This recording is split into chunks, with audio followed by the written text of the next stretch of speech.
नमस्कार दोस्तों, मैं सौरभ एडुगाता गणित ज्ञान में आप सबका स्वागत करता हूं। अलजेब्रिक एक्सप्रेशन इस चैप्टर का ये 7th लेक्चर है एंड 7th लेक्चर ऑनवर्ड्स, यानी कि इस लेक्चर के बाद जितने भी पार्ट्स आएंगे, जितने भी लेक्चर्स आएंगे, उन लेक्चर्स में अलजेब्रिक एक्सप्रेशन इस टॉपिक के अंडर जितने भी प्रकार के क्वेश्चंस पूछे जाते हैं, सारे के सारे प्रकार ऑफ क्वेश्चंस हम लोग इंक्लूड करेंगे, सॉल्व करेंगे। किस तरह से सॉल्व करना है वो भी मैं आपको बताऊंगा। तो ये बहुत इंपॉर्टेंट सीरीज रहने वाला है 7th लेक्चर ऑनवर्ड्स।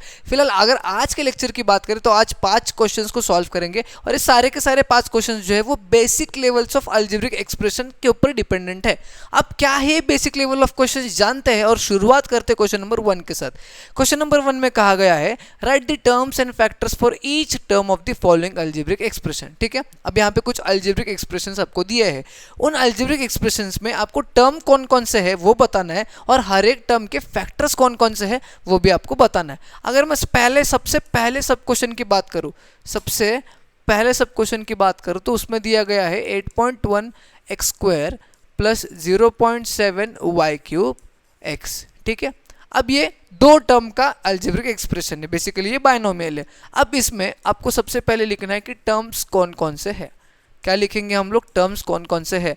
तो इसमें सबसे पहला term is 8.1 x square comma second term is 0.7 y cube x. ठीक है, ये दो टर्म हो गए, इतना तो आपको क्लियर है। अब इन दो टर्म्स के फैक्टर्स भी तो लिखना पड़ेगा। तो फैक्टर्स में हम लोग कैसे लिखेंगे? Factors of what? सबसे पहले factors of 8.1 x square. 8.1 x square का फैक्टर इज 8.1 इंटू एक्स। ठीक है, उसके बाद 0.7 वाई क्यूब एक्स के फैक्टर भी लिखेंगे, तो that is 0.7 into y into x. 3 बार वाई क्यूब लिखा सर, क्योंकि यहाँ पर वाई क्यूब था। वाई क्यूब यानी 3 बार वाई आ जाएगा। सेकंड सब क्वेश्चन की अगर हम लोग बात करें, फर्स्ट वाला तो हमने इजीली सॉल्व किया है। Second is -8 x cube y z -7 x y cube z -5 xy z cube. अब अगर इसमें टर्म्स की बात करें तो यहाँ पे आपको 3 टर्म्स दिखेंगे। कितने टर्म्स दिखेंगे? 3 टर्म्स। कौन कौन से? ये पहला, ये दूसरा और ये तीसरा। पहला is -8 x cube y z, दूसरा is -7 xy cube z and तीसरा इज -5 xy z क्यूब। ठीक है, एक पैटर्न में है सारे के सारे टर्म्स। उसके बाद इन टर्म्स के आपको फैक्टर्स भी तो लिखना पड़ेगा। सबसे पहले तो -8 एक्स क्यूब वाई जेड के अगर फैक्टर्स लिखेंगे तो सबसे पहला -8 आएगा। एक्स को 3 बार, क्योंकि एक्स क्यूब है, एक्स इंटू एक्स और एक वाई एक z. Is that clear for you? उसके बाद -7 x y cube z -7 x y cube z, इसमें -7 एक आएगा, एक्स एक ही बार है बट y 3 बार है, तो y इंटू वाई और फिलहाल z तो एक ही बार है। और लास्ट वाला जो है -5 xy z क्यूब, इसकी अगर बात करें तो -5 एक तो सबसे पहले न्यूमेरल है, उसके बाद x एक बार है, y एक बार है और इस बार इसके पास जो है वो z 3 बार है। तो कुछ इस प्रकार से आपको टर्म्स को पहले डिफरेंशिएट करना है कि टर्म्स कौन कौन से हैं, उसके बाद हर एक टर्म के फैक्टर्स कौन कौन से हैं और कैसे कैसे फैक्टर्स आपको लिखना है वो मैंने आपको दिखा दिया। नेक्स्ट सब क्वेश्चन की बात करते हैं जिसमें आपका ये -5 एक्स स्क्वायर है। अब देखो -5 एक्स वाई स्क्वायर में आपका एक ही टर्म है -5 एक्स वाई स्क्वायर, ये मोनोमियल रहने वाला है। तो टर्म्स के कॉलम में या फिर टर्म्स के सेक्शंस में हमारा एक ही टर्म रहेगा, that is -5 x y square. और इसके फैक्टर्स की अगर बात करें तो एक ही टर्म्स के फैक्टर्स लिखना है। तो फैक्टर्स क्या रहेंगे? -5 रहेगा, x रहेगा और 2 बार y रहेंगे। तो ये कुछ आपके फैक्टर्स रहने वाले हैं। और सिमिलरली लास्ट सब क्वेश्चन की बात करें जिसमें 4 -5x plus 1/2 x square -1/3 x cube दिया गया है। अगर इस क्वेश्चन में हम लोग टर्म्स की बात करें कि टर्म्स कितने रहने वाले हैं और कौन कौन से, तो टर्म्स कितने हैं? 1 2 3 और 4। तो 4 -5x 1/2 x square -1/3 x cube, ये आपके क्या रहने वाले हैं? टर्म्स रहने वाले हैं। अगर हम लोग फैक्टर्स की बात करें, फैक्टर्स की बात करें, सबसे पहले तो 4 का फैक्टर जो है, 4 का फैक्टर इज 4 इंटू 1, ठीक है। -5x की बात करें तो -5 इंटू एक्स, 2 फैक्टर हो गए। उसके बाद 1/2 एक्स स्क्वायर की बात करें तो एक न्यूमरल है 1/2, एक्स 2 बार है तो x into x. Is that clear for you? और लास्ट जो है -1/3 एक्स क्यूब, क्या होगा बताओ आप? सही कह रहे हो आप, सही कह रहे हो। -1/3 एक्स को 3 बार लिखना है तो x into x into x. Is that clear for you? Again कुछ इस प्रकार से आपको टर्म्स को मेंशन करना है और उन टर्म्स के कोएफिशिएंट नहीं, फैक्टर्स को मेंशन करना है। अगर समझ में आया होगा तो नेक्स्ट क्वेश्चन की तरफ बढ़ते हैं। अब देखो नेक्स्ट क्वेश्चन में आपको कुछ अलजेब्रिक एक्सप्रेशंस दिए गए हैं। अब आपको वो पढ़ के बताना है कि ये मोनोमियल है, ये बाइनोमियल है या ट्राइनोमियल है। सबसे पहले मोनोमियल यानी ऐसे अलजेब्रिक एक्सप्रेशन जिसमें एक टर्म है, बाइनोमियल यानी ऐसे अलजेब्रिक एक्सप्रेशन जिसमें 2 टर्म्स है, और ट्राइनोमियल यानी ऐसे अलजेब्रिक एक्सप्रेशन जिसमें 3 टर्म्स है। सबसे पहले अगर हम लोग बात करें, पहला सब question that is 6/13 a cube b cube plus 1/6 c cube plus ab। अब लिखते समय हमने क्या चीज़ देखा, हमने 3 टर्म्स को लिखा है। This is the first term, this is second and this is third. तो ये क्या हो गया आपका? ट्राइनोमियल। 3 टर्म थे इसलिए क्या बन जाता है? ट्राइनोमियल। क्या बन जाता है? ट्राइनोमियल। बढ़िया। सेकंड सब क्वेश्चन की अगर बात करें तो सेकंड सब क्वेश्चन जो दिया है आपको that is P square plus P Q. क्या दिया गया है? P square plus P Q. Again लिखते समय मैंने 2 टर्म्स को लिखा है, एक तो है पी स्क्वायर, दूसरा तो है पी क्यू। अब 2 टर्म्स रहेंगे अलजेब्रिक एक्सप्रेशन में तो उन्हें हम लोग बाइनोमियल कहेंगे। सही कहा आपने, क्या कहेंगे? Binomial, binomial, binomial. थर्ड सब क्वेश्चन की अगर बात करें, थर्ड सब क्वेश्चन इज -25xyz। अब इस क्वेश्चन में बच्चे गलतियां करेंगे। होता क्या है? -25xyz बेसिकली ये एक सिंगल टर्म है तो ये मोनोमियल होगा, बट बच्चों को क्या लगता है कि -25xyz, xyz तो 3 अलग अलग वेरिएबल है तो ये 3 टर्म्स यानी कि ट्राइनोमियल हो गया। नहीं, यहाँ पे -25 को xyz से एक दूसरे से मल्टीप्लाई किया गया है तो एक सिंगल टर्म रहने के मतलब वजह से इसे हम लोग क्या कहेंगे? Monomial. Is that clear for you? तो आप ऐसे स्पेसिफाई कर सकते हो कि कौन सा मोनोमियल है, कौन सा बाइनोमियल है और कौन सा ट्राइनोमियल है। और पॉलिनोमियल अगर पूछा जाता है तो ये सारे के सारे पॉलिनोमियल्स के अंडर आ सकते हैं। Why? Because polynomials is nothing but algebraic expression with 1 और मोर देन 1 टर्म। यानी कि दूसरे भाषा में हम इन सारे एक्सप्रेशंस को पॉलिनोमियल्स बोल सकते हैं। ये हालांकि क्वेश्चन में पूछा नहीं है बट मैंने आपको बताया। Is that clear for you? अब नेक्स्ट क्वेश्चन में आपको कुछ पेयर ऑफ टर्म्स दिए गए हैं, कुछ टर्म्स के पेयर दिए गए हैं, उनको ध्यान से देखना है, ध्यान से पढ़ना है और हमें ये आइडेंटिफाई करना है वो लाइक टर्म्स है या अनलाइक टर्म्स है। सबसे पहले लाइक टर्म्स और अनलाइक टर्म्स क्या होते हैं?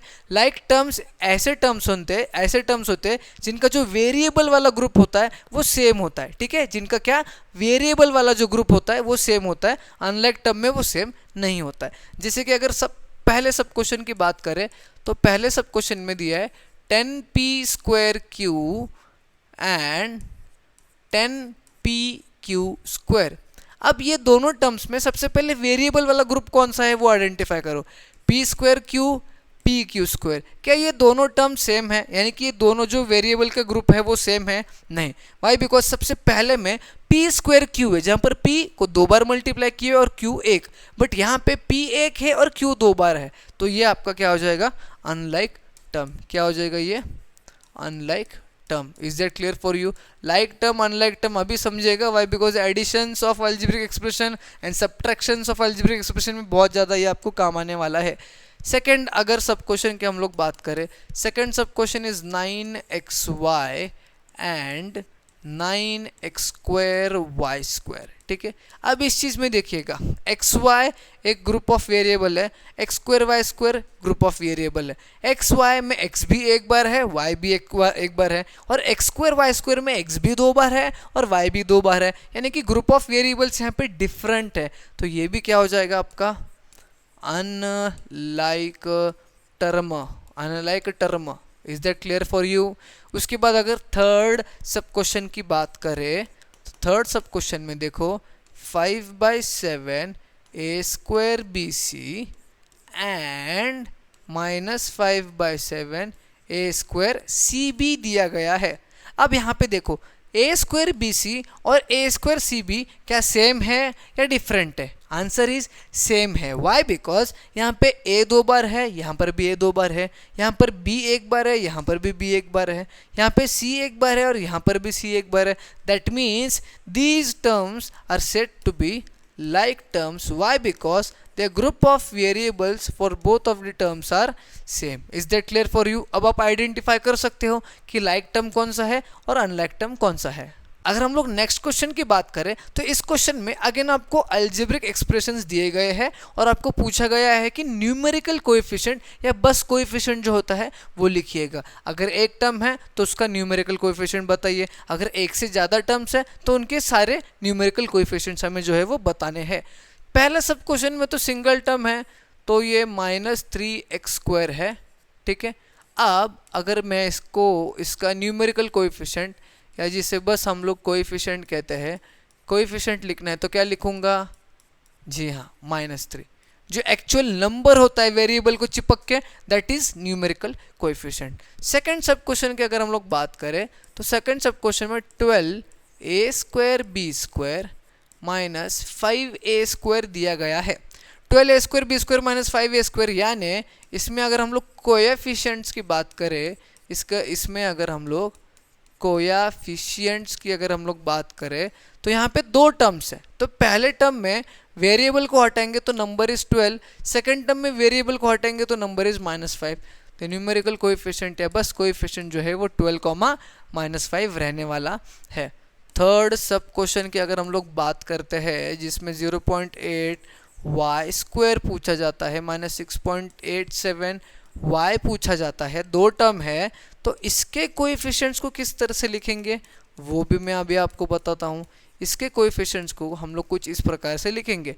यहाँ पे है 0.8, यहाँ पे है -6.87, तो 0.8, -6.87 are your numerical coefficients, are your numerical coefficients. Is that clear for you? Again next sub question. अब नेक्स्ट सब क्वेश्चन में पूरा का पूरा सॉल्व नहीं करूंगा, अभी आपको हिंट देता हूँ। 15xy, 13x²y, 12xy², ये 3 टर्म्स है, ठीक है। 3 टर्म्स में 3 जो नंबर्स है वेरिएबल को चिपक के बैठे हैं, 2000 numerical coefficients 15, 13, 12। Is that clear for you? अब आप लोग बता सकते हो ना कि कौन से टर्म्स में या फिर कौन से अलजेब्रिक एक्सप्रेशन में न्यूमेरिकल कोएफिशिएंट क्या है या फिर कोएफिशिएंट क्या है। आज का जो लास्ट क्वेश्चन है 5th क्वेश्चन, उस क्वेश्चन में भी आपको कोएफिशिएंट ही पूछा गया है, बट कोएफिशिएंट को पूछने का तरीका कुछ अलग है और इस अलग तरीके की वजह से आप कंफ्यूज जरूर होने वाले हो। क्या तरीका अलग है वो भी मैं बताता हूँ। Right the coefficient of x² in 12x²y +5, यानी कि एक 12x²y +5 एक अलजेब्रिक एक्सप्रेशन दिया है, उसमें आपको x² का कोएफिशिएंट पूछा है। किसका कोएफिशिएंट पूछा है? x² का कोएफिशिएंट। इस टाइप ऑफ क्वेश्चंस को भी पूछा जाता है, ये मैंने आपको थियोरेटिकल लेक्चर्स में बताए गए थे। 2 टाइप ऑफ कोएफिशिएंट में क्वेश्चन पूछेंगे। इसके पहले वाला जो था जिसमें आपको बस कोएफिशिएंट या बस न्यूमेरिकल कोएफिशिएंट कहेंगे, दूसरा टाइप में आपको स्पेसिफाई करेंगे कि किस चीज़ का कोएफिशिएंट हमें चाहिए, और ये कोएफिशिएंट निकालने का ट्रिक है वो मैं आपको बताता हूँ। बेसिकली इसमें x² कहाँ पर होगा आपका, इस टर्म में x² है तो इसको भूल जाइए, ठीक है, इसको भूल जाइए, तो इसको लिखिए 12x²y लिखा हमने। किस चीज़ का हमें कोएफिशिएंट चाहिए? x² का, तो इसको x² से डिवाइड कीजिए। जब डिवाइड करेंगे तो x² कैंसिल हो जाएगा, आंसर क्या आएगा? 12 यानी कि coefficient of x² in 12x²y is 12y, यानी कि 12x²y +5 में x² का कोएफिशिएंट हमारा 12y आने वाला है। इजी है ना ट्रिक? अगर आपको अभी भी नहीं समझ में आया तो सेकंड क्वेश्चन में तो आ ही जाएगा। xyz का कोएफिशिएंट पूछा है इस टर्म में, ये टर्म क्या है लिखो यहाँ पे, और यहाँ पे z है, मेरा प्रिंटिंग मिस्टेक हुआ है, -5/2 x³ yz, ये एक पूरा टर्म है। इसमें हमें x y z का कोएफिशिएंट पूछा गया है। अगेन एक z कैंसिल, एक y कैंसिल, यहाँ पे 3x है, यहाँ पे 1x है, तो ये एक x इसमें से एक x को हटाएगा और 2 बनाएगा, तो हमारा आंसर आएगा -5/2 x², यानी कि xyz का coefficient in -5/2 x³ yz is -5/2 x²। कैसे फाइंड आउट किया? इस चीज़ को इस चीज़ से डिवाइड कर दिया। अगेन इस चीज़ को इस चीज़ से डिवाइड करेंगे तो क्या आएगा? -16x³ y square z cube को वाई स्क्वायर से डिवाइड करेंगे तो ये कट जाएगा और आंसर हमारा -16x³ जेड क्यूब आने वाला है, यानी कि coefficient of y square in this term is -16x³ z cube. Is that clear for you? And last question में 3xy का कोएफिशिएंट पूछा है 15x³ वाई स्क्वायर में, यानी कि 15x³ वाई स्क्वायर में 3xy का कोएफिशिएंट पूछा गया है। ध्यानपूर्वक देखिएगा, 3 1 जार 3, 3 5 जार 15, ये 2y, एक y गया, 3x, एक x गया, यहाँ बचा 2, तो आपका आंसर इज 5x²। क्या है? और ये y 5x² y। So coefficient of 3xy in 15x² y square is 5x² y। Is that clear for you? तो आज के पार्ट में हम यही रुकेंगे, इस पार्ट को यही समाप्त करेंगे। अगर आपको अभी समझ में आता है तो तुरंत अपने दोस्तों तक शेयर कीजिएगा। एक लाइक इस वीडियो को जरूर करना, ज़्यादा से ज़्यादा बच्चों में शेयर करके चैनल को सब्सक्राइब कर लेना। हम मिलेंगे न्यू वीडियो में।